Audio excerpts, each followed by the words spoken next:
আমার টকটা অনেক পছন্দ, জন্য আমার সুশি খাওয়া হয়, কারণ ও সুশি লাভার। ও বেশিরভাগ জিনিসপত্র হচ্ছে আপনার দেশের বাইরের গুলো পছন্দ করে, দেশের জিনিস পছন্দ করে না। এখানে যতগুলো প্রোডাক্ট দিচ্ছেন সবগুলো দেশের বাইরের প্রোডাক্ট।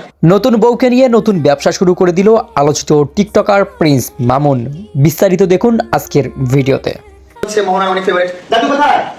আসো, এখানে যত কিছু যাবতীয় আছে এখানে সবকিছুই বেশিরভাগ বাংলাদেশের বাইরের প্রোডাক্ট।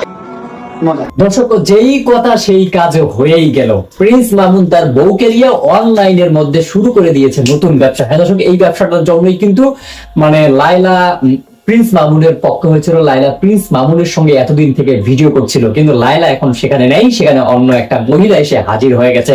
সেটা কিন্তু আপনারা ভিডিও শুরুতে দেখে ফেলেছেন। দর্শক, আরো অনেকগুলো ভিডিও থাকছে আজকের এই ভিডিওটিতে। যদি আপনারা শেষ পর্যন্ত দেখেন তাহলে হয়তো বুঝতে পারবেন, জানতে পারবেন যে কেন প্রিন্স মামুন এতদিন থেকে তার বউকে লুকিয়ে রেখেছিল। যদিও তার বউ না বা বউ, এইটা নিয়েও কিন্তু এখন পর্যন্ত কনফিউশন আছে। কারণ লাইলা তার ভিডিওতে বলে দিয়েছে যদি তার বউ হইতই তাহলে কাবিননামা কোথায়, বিয়ে বলার আমিন কোথায়, আরো অনেক কিছু থাকতে পারে। কিন্তু দর্শক, আমরা সেই দিকে যাবো না। আমরা আজকে দেখবো যে প্রিন্স মামুন তার নতুন বউকে নিয়ে অনলাইনের মধ্যে কি ব্যবসা শুরু করে দিয়েছে। তো দর্শক, কথা বলাচ্ছি না, সর্বপ্রথম আপনাদেরকে ভিডিও ফুটেজ দেখাবো। আমার স্ক্রিনের সাইডে আপনারা দেখতে পারবেন অনেকগুলো ভিডিও ফুটেজ। এই ভিডিও ফুটেজ গুলো দেখলেই কিন্তু আপনারা বুঝতে পারবেন, জানতে পারবেন যে আসলে প্রিন্স মামুন তার বউকে নিয়ে কি করছে। তো কথা না বাড়িয়ে সরাসরি চলে যাবো স্ক্রিনের সাইডে। আগে ভিডিও ফুটেজ গুলো দেখে নেবো। হচ্ছে মোহনার অনেক ফেভারিট। দাদু কোথায়? আসো, এখানে যত কিছু যাবতীয় আছে এখানে সবকিছুই বেশিরভাগ বাংলাদেশের বাইরের প্রোডাক্ট। মজা মজা। কারণ হচ্ছে আমার টকটা অনেক পছন্দ, জন্য আমার সুশি খাওয়া হয়, কারণ ও সুশি লাভার। ও বেশিরভাগ জিনিসপত্র হচ্ছে আপনার দেশের বাইরের গুলো পছন্দ করে, দেশের জিনিস পছন্দ করে না। এখানে যতগুলো প্রোডাক্ট দিচ্ছেন সবগুলো দেশের বাইরের প্রোডাক্ট। তুই লাইলা সবকিছু বাইরে ফেলে দে, ওই কুত্তা বাইরে ফেলে দে, ওই পাখি বাইরে ফেলে দে, ওই জামা যে গেঞ্জি পরে আজকে লাইভ করছে সেটাও তো লাইলার দেওয়া, সেটা বাইরে ফেলে দে। ফেলে দিয়ে মাথা থেকে লাইলা ঝেড়ে নিয়ে তুই তোর বুকে নিয়ে সুন্দর জীবন যাপন কর।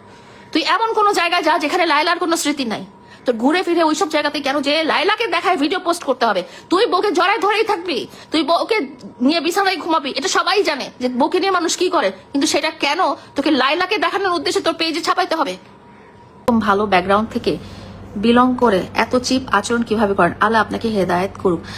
খান Faria, for your kind information, ছোট ছোট ছেলে বলতে আপনি কাকে বোঝাচ্ছেন? আপনি যদি আমার লাইফ পার্টনারের কথা বলে থাকেন, সে মোটেও ছোট ছেলে না। হ্যাঁ, সে যথেষ্ট অ্যাডাল্ট। যেহেতু সে ড্রাগ অ্যাডিক্টেড ছিল, সেহেতু তার ফিজিক্যাল গ্রোথটা হয় নাই, দেখে তাকে ছোট মানুষ মনে হতো। আপনি নিশ্চয়ই তার এনআইডি কার্ড বা পাসপোর্ট দেখেন নাই, বা আপনি তার ডিএনএ টেস্ট দেখেননি। তার অ্যাকচুয়াল বয়স ইজ টিন এজ, অনেক আগেই সে শেষ করে ফেলেছে। সে মোর দ্যান অ্যাডাল্ট, সে মোটেও ছোট ছেলে না। এছাড়া আর আমার কারোর সাথেই ছোট ছেলে বলতে কারোর সাথে আমার কোনো পার্সোনাল রিলেশন নাই। আর ছোটদের ভিকটিম হবে কেন? ও সে why he would be victim, তাই না?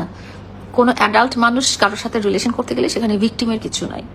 ওকে, অ্যান্ড আমাকে দেখলে আপনার অবাক লাগার কিছু নাই। আপনি এমন সব মানুষদেরকে দেখবেন যারা মানুষকে রেপ করে রেখে দেয়, যারা মানুষকে হত্যা করে রেখে দেয়, যারা মানুষের টাকা পয়সা মেরে রেখে দেয়, তাদেরকে দেখলে আপনার অবাক হওয়ার কথা। ঠিক আছে, যেই মানুষটা প্রতারণার শিকার হয়েছে সেই মানুষটাকে দেখলে আপনার অবাক হওয়ার কিছু নাই। আমি আপনাদেরকে আগে থেকেই বলেছি যে ওনারা সংঘবদ্ধভাবে প্রতারক চক্র, তারা পারিবারিকভাবে প্রতারক চক্র, তারা বিভিন্ন বিত্তশালী নারীদেরকে টার্গেট করে এবং তাদের সাথে সম্পর্ক স্থাপনের। তো দর্শক, এতক্ষণ ধরে কিন্তু আপনাদেরকে অনেকগুলো ভিডিও ফুটেজ দেখানো হয়েছে, অনেকগুলো ইন্টারভিউ কিন্তু আপনাদেরকে দেখিয়েছি। প্রিন্স মামুন তার বউকে নিয়ে যে ব্যবসাটা শুরু করে দিয়েছে অনলাইনের মধ্যে, সেটাও কিন্তু আমি অলরেডি দেখে ফেলেছি। এই ভিডিওগুলো দেখার পর আসলে আপনার মন্তব্যকে অবশ্যই কিন্তু আপনাদের একটা মন্তব্য করে যাবেন। আর প্রিন্স মামুন আসলে সোশ্যাল মিডিয়া একজন ব্যক্তি, সোশ্যাল মিডিয়ার মধ্যেই তার সবকিছু কার্যক্রম, তিনি ভিডিও বানান। তো তার বউকে নিয়ে ভিডিও বানাবেন, এটা কিন্তু স্বাভাবিক বিষয়। কারণ তার কিন্তু এইখান থেকেই আর্নিং করা লাগে, সে কিন্তু এইখান থেকে ইনকাম করে, এমন কথা কিন্তু সে বহু ভিডিওতে বলেছে, বহু ইন্টারভিউতে কিন্তু সে বলে দিয়েছে। তো দর্শক, আসলে তার জন্য এটা নর্মাল হলেও সাধারণ মানুষের জন্য এটা সত্যি একটা ঝটকা। কারণ এতদিন থেকে যেই মানুষটা তার বউকে দেখায়নি, তার মুখটা পর্যন্ত দেখায়নি, সেই মানুষটা হঠাৎ করে তার বউকে নিয়ে সোশ্যাল মিডিয়ার মধ্যে অনেকগুলো ভিডিও কিন্তু ভাইরাল করেছে, অনেকগুলো ভিডিও কিন্তু প্রকাশ করেছে। যেই ভিডিওগুলো দেখেই কিন্তু এখন লাইলা সহ প্রিন্স মামুনের যারা বিপরীত দল আছে তারা কিন্তু অনেক কথাই বলতেছে। কিন্তু দর্শক, এই ভিডিওগুলো দেখার পর, প্রিন্স মামুনের এইরকম কাহিনী দেখার পর আসলে আপনাদের মন্তব্য কি সেটা কিন্তু জানতে চাই আমরা। অবশ্যই আপনাদের গুরুত্বপূর্ণ একটা মন্তব্য করে যাবেন আমাদের কমেন্ট সেকশনে। আবার দেখা হচ্ছে নতুন ভিডিওতে, নতুন আরো অনেকগুলো তথ্য নিয়ে, আরো অনেকগুলো টপিক নিয়ে। সবাই ভালো থাকবেন, সুস্থ থাকবেন। আর এইরকম ভিডিওগুলো পাওয়ার জন্য অবশ্যই আমাদের চ্যানেলটিকে সাবস্ক্রাইব করতে ভুলবেন না। পাশে আসা বেল আইকনটি কিন্তু অবশ্যই অন করে রাখতে হবে নতুন ভিডিওগুলোর নোটিফিকেশন পাওয়ার জন্য। সবাই ভালো থাকবেন, সুস্থ থাকবেন, আপনাদের সবার মঙ্গল এবং সুস্বাস্থ্য কামনা করে শেষ করছি। আল্লাহ হাফেজ।